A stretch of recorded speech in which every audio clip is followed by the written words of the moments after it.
Hello friend, আপনারা জানেন election commission of India একটা নতুন প্রজেক্ট নামিয়েছে, যেটার মাধ্যম দিয়ে আপনি আপনার ভোটার কার্ডের নাম্বার এবং আধার কার্ডের সঙ্গে একটা সংযুক্তিকরণ বলুন বা অথেন্টিকেশন করার একটা প্রোগ্রাম এনেছে।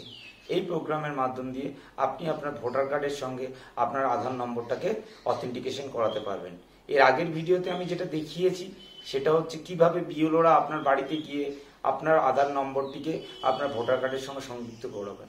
আজকের যেটা দেখাবো সেটার মাধ্যম দিয়ে আপনি নিজেই আপনার নিজের ভোটার কার্ডের নম্বরের সঙ্গে আপনার আধার নম্বরটিকে সংযুক্তি করতে পারবেন।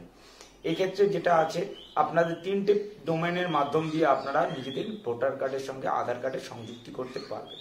প্রথমটি হচ্ছে এনভিএসপি পোর্টাল, দ্বিতীয়টি হচ্ছে ভোটার পোর্টাল, তৃতীয়টি হচ্ছে voter helpline.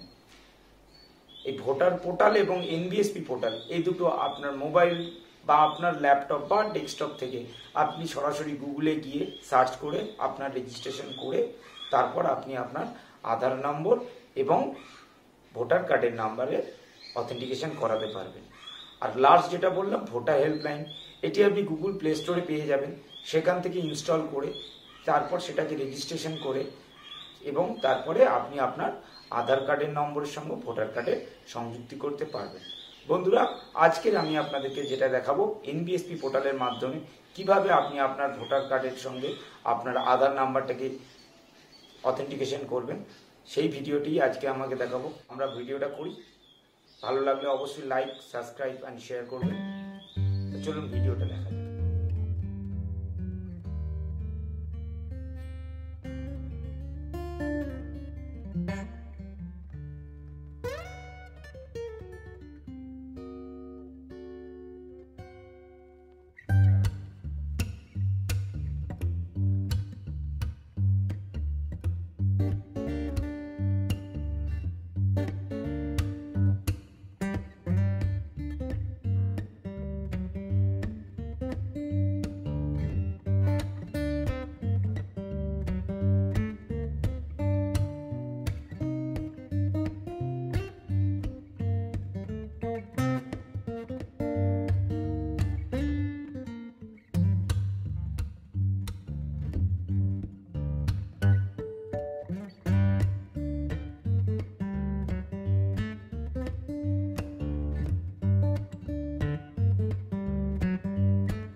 I have a Aadhaar number, তারপর এখানে আধার নাম্বারটি পুট করতে হবে। এই আধার নাম্বারটি পুট করার পর আপনার আরও একটি সেকশন আসবে, যে সেকশনটা আপনার প্লেসের অপশান আসবে। এই প্লেসে আপনি যেখান থেকে করছেন সেখানকার প্লেসটা প্রোভাইড করে দেবেন। দেওয়ার পর একটা ক্যাপচার নাম্বার আছে, এই ক্যাপচার নাম্বারটা দিতে হবে আপনাকে। দেওয়ার পর একটা প্রিভিউ অপশান আসবে, এই প্রিভিউটায় ক্লিক করলে আপনার পুরো ফর্মটি চলে আসবে এবং তাতে আপনার ভোটার আই কার্ড নাম্বার, আপনার ফোন নাম্বার, এবং আপনার আধার নাম্বার, তিনটেই দেখাবে। যখন দেখবেন সব ঠিকঠাক আছে তখন সাবমিটে ক্লিক করে দেবেন। সাবমিটে ক্লিক করার পর আপনার এরকম একটা রেফারেন্স নাম্বার আসবে, যে রেফারেন্স নাম্বারটাকে আপনাকে প্রিজার্ভ করতে হবে পরবর্তীকালে আপনার এই ট্র্যাক করার জন্যে। এই অ্যাপ্লিকেশন নাম্বারটা আপনি পারলে প্রিন্ট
ট্র্যাক রেকর্ডটি দেখতে পাবেন।